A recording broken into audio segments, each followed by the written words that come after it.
So it's Monday, December 16th. I'm in quite a few books. The first one is still a rollover from the last two vlogs, and that's Two Twisted Crowns by Rachel Gillig. This one has been taking me a while. I've recently made a lot of progress in this one, and I like the direction it's going, so I'm excited for it. And I only have like 3 days left on the library loan, so I do need to finish this one as soon as possible. So this one I think will be quick. Kind of like along the same vein as that, I just started Godkiller by Hannah Kaner. I think that's her name. So this one is an audiobook that I picked up, and unlike the other one, I kind of regret picking up the audiobook because the very first like chapter has just a ton of names thrown at you in the middle of action. Don't know anything about this world, so it was just a lot in like the first few minutes of picking up an audiobook, and I don't love the narrator. I really don't love the narrator, so I don't know how I feel about this one. I might put this one down and pick it up as an ebook instead, but I haven't decided yet. I do like the world. Like after I got past like the initial shock of it, I do like the world. I like the world building. I'm excited to see where it's going, but I feel like I don't know enough about the characters to care about them yet, and they've already been through like a lot. So I don't know. We'll see how that one goes, but I am excited for it. I did decide to pick up a reread. Actually, this is a reread that I had already started like a few months ago, which is Oathbringer by Sanderson. This is in anticipation of the new release that just came out. I still have not read Rhythm of War. Actually, I need to read Dawnshard, Rhythm of War, and then I can get to Wind the Truth, but I wanted to catch up on my reread first.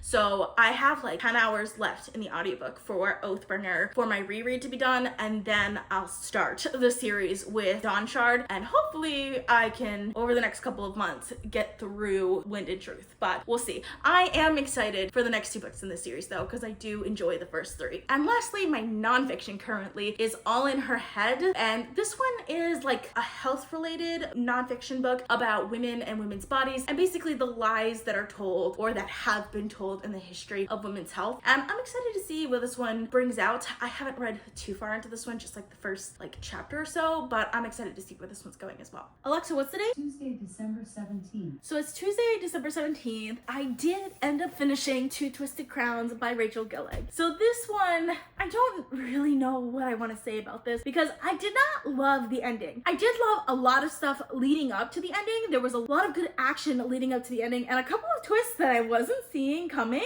but there were also some things that were just kind of like odd to me. Like there were a couple of reveals that I feel like they were meant to be like, oh my gosh, I can't believe it reveals, and I was just like kind of not impressed by them at all. Like one of them, like it was obviously supposed to be like a huge reveal, but I was just like, I thought everyone knew that like from the very beginning. Like I thought that was just backstory that the author just wasn't trying to overwrite and make it obvious. It was still kind of obvious without it being obvious. So like that fell super flat for me. I still hate the romance in this. I hate it so much. There's just nothing about the romance that I like. Because of the romance and like the underwhelming reveals, I really want to give it 2 stars. But because of like the actual like a few twists at the end, like specifically when we talk about action, I kind of want to give it 4 stars. I think if I had listened to the audiobook, because the writing style is actually beautiful. I love the writing style. And if I had listened to the audiobook, I would have loved the audiobook narration as well as the writing style. I probably would have bumped this up to a 4-star, but I had to go off of the experience that I had, not the experience that I wanted. So I'm gonna have to give this one 3 stars. Honestly, like if I had DNF'd this book, which I came very close to doing a few times, it would have been closer to a 1-star or a 2-star, but since I did like part of the end, I ended up giving it 3 stars. Also, I don't know how I forgot this yesterday, but I do have another book that I'm reading right now. This is my physical book that I'm currently reading, which is The Bone Doll's Twin by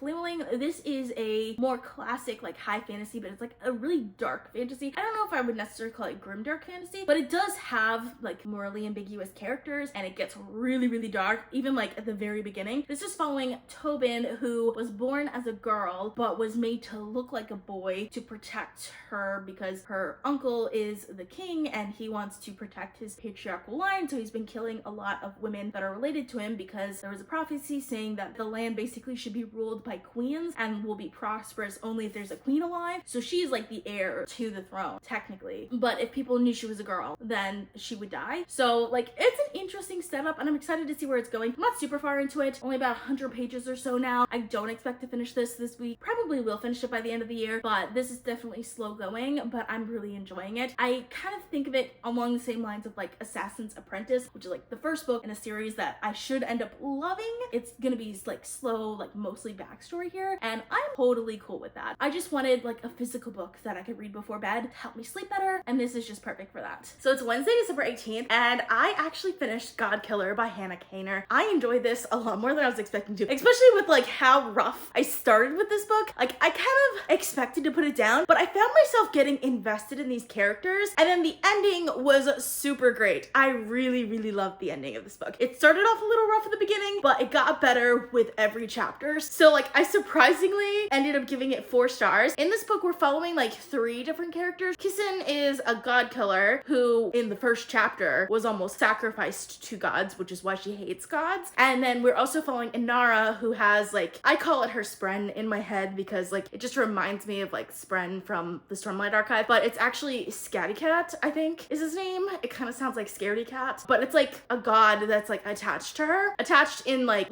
not actually physically attached, but like they can't be apart for very long, or like they can't be like a good distance apart, if that makes sense. And then we're also following Hilo, who's like an old friend of the king, and at the very beginning of the novel, the king like visits him, and that kind of sets him off on this journey. I don't want to say what the king does. I think the ending, there was a pretty big reveal, but like the reveal towards the end, I had kind of guessed what it was gonna be, but it was still more epic than what I was thinking. Like I didn't think it would go as epic as it did, but it did, and I liked it so much. I do regret getting the audiobook for this though. I feel like I would have enjoyed this book a lot more as a physical book. Surprisingly very character driven, but like in a good way. And I love the world building in this. I like the characters and I love the action. And so like, I mean, there's nothing really about this book that I don't like. I mean, it is a romantasy in the sense that there is a romance in it, but I felt like it was very action and fantasy driven from the beginning, so that didn't bother me as much. And I think it was actually fairly well done. Like I felt like the characters actually had emotional ties, which was really good. For the second book, I decided to put the ebook on hold at my library, so hopefully I'll end up liking that one, but I'm really considering getting the second book as like a physical book because I feel like this is the type of book that I would really like to read physically. We'll see. We'll try the ebook first potentially and then move to that. I've also made a little bit of progress on All in Her Head. This, I got through like the first chapter, which is called Skin, about like plastic surgery and how like beauty is something that is actually expected of women, but this plastic surgery industry is still dominated by like male doctors. So far, it's very interesting and I'm really enjoying it. Unfortunately, I have to return the audiobook in like 5 days, so I feel like this is gonna be one that I spend more time with over the next couple of days because I've found it super fascinating so far. So it's Friday, December 20th. I did finish All in Her Head by Elizabeth Comen, and this was fantastic. I enjoyed it quite a bit. It was very informative. I think there was only like one thing that I actually like knew ahead of time, because this is like about medical history basically. It's a subject that I don't know very well, but I found it incredibly intriguing and well written. So I ended up giving this 5 stars. It's definitely something that I feel like I could actually read again, which is not normal for me for nonfiction, especially like, even though this is like medical related, it's not really necessarily science, it's more like medical history. So like I feel like science related things I tend to gravitate towards a little bit more, but I still found this incredibly intriguing, and I think it's just mind-boggling some of the things that women had to go through because the medical field completely doesn't cater for them, or I guess us, I should say. I also did start actually yesterday a new book called Welcome to the Hyunam-Dong Bookshop. I probably butchered that name. I'm enjoying it quite a bit. It's a very much a contemporary, like for book lovers type of book because it's about a bookshop. It's like a slice of life for the people in the bookshop, but I'm enjoying it quite a lot. It reminds me a lot of Before the Coffee Gets Cold, like in the writing style of it, but it's obviously no time travel. In this one, it's just a slice of life sort of story, but I'm still enjoying it quite a bit. I actually only have a little bit left in that audiobook, so I will probably be finishing that one soon as well. I also have to pick up a new ebook. I haven't made any progress in my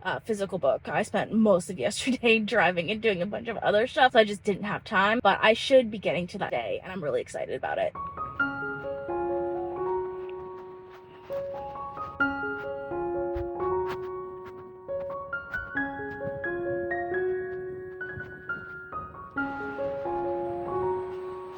So it's still Friday. I'm traveling for work, in case you were wondering, and I'm in town for one more day. I did end up finishing the Hyunam-Dong Bookshop. I found this like cute little park, so I decided to just stop part and take a little walk where I went to the beach because it's like really close to the beach, and it's super cute. The bookshop story was just so fun and cute and adorable. It's definitely a good story to put on in the background while you're like doing other things, and you find yourself paying attention to it a lot more than expected. I liked it. It was cute. I thought it was hopeful also, but I ended up giving that one 3 stars. Don't know yet what I'm gonna replace it with. So it is Saturday, December 21st, and I did start a new ebook. I forgot to mention this, I think, or maybe I did mention it, but it's the Outcast Mage. I don't remember who the author is, but I'll put it on the screen. This is an arc that I got from NetGalley. I believe this is a debut novel. I'm enjoying it so far. It kind of started off in the middle action, or in like the middle of this, like, it was like a mob or something like that. So it started off a little fast. I'm excited to see where this is going. It's following a mage who like doesn't actually have any powers in a city that like go to the mage school to learn how to control magic, but then like around them, they call them hollows, is like an entire city of people who don't have magic, and there's some brewing tensions there, to say the least. So she's kind of like in the middle of that because she is being tested as a mage and they all think she's a mage, so she's going to school to learn control, but she hasn't actually developed any powers. So I find it interesting, to say the least. I also started a new audiobook this morning, Listen for the Lie by Amy Tintera. This has been super interesting. Like, I cannot put it down. I just started it like, I'm gonna say 30 minutes ago. I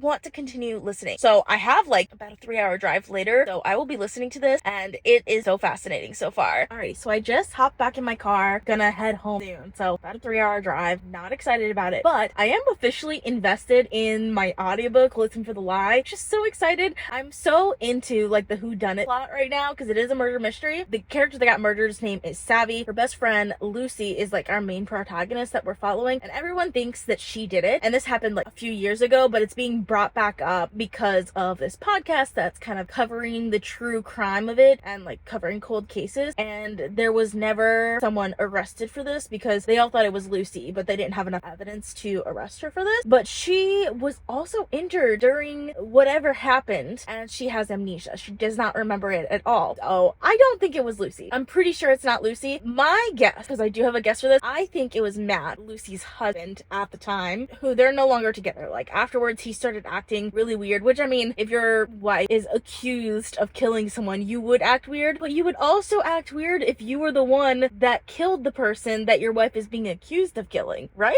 I feel like that would happen. This is not a spoiler because I don't actually know what's gonna happen, but that is my prediction. If you've read the book, then you know if I'm right or not. I think they're gonna try and say it's Colin, which was Savvy's boyfriend at the time, but I don't think it was Colin. I think he was just like a bad person, but I don't think he actually killed his girlfriend. I definitely think it was Matt, but we'll see. I have about 3 hours. I don't think I'm gonna finish the audiobook in that time, but we shall see. I am still really early on in it, so I stopped for lunch, but it is definitely not Matt. He is definitely not the killer because he's just too much of a suspect to be the killer at this point. I think I'm going back to the boyfriend as the killer. He's just been too inconspicuous in this audiobook so far that I feel like it's him. Again, not a spoiler because I don't actually know who it is. So it is Sunday, December 22nd, and I did finish Listen for the Lie by Amy Tintera. I know, I started and finished this book in the same day, but like, I just could not put this book down. Like, I found myself like trying to make excuses to read this book, like looking for like, oh, do I have dishes to wash? I can listen to the book while I do the dishes, or other like mundane tasks that like I have to do now so that I can listen to this book more because I was enjoying it so much. I feel like this book reads like half like a rom-com, half like a murder mystery, and I am all there for it. I'm not gonna say what happened, but I was satisfied by this ending. It was well done. I don't think this is like a new favorite of mine or anything like that. I just think it was very readable, and it was intriguing, and it well done. I would give it 4.5 stars. So it's Monday, December 23rd, and I forgot to mention that I did finish my reread of Oathbringer by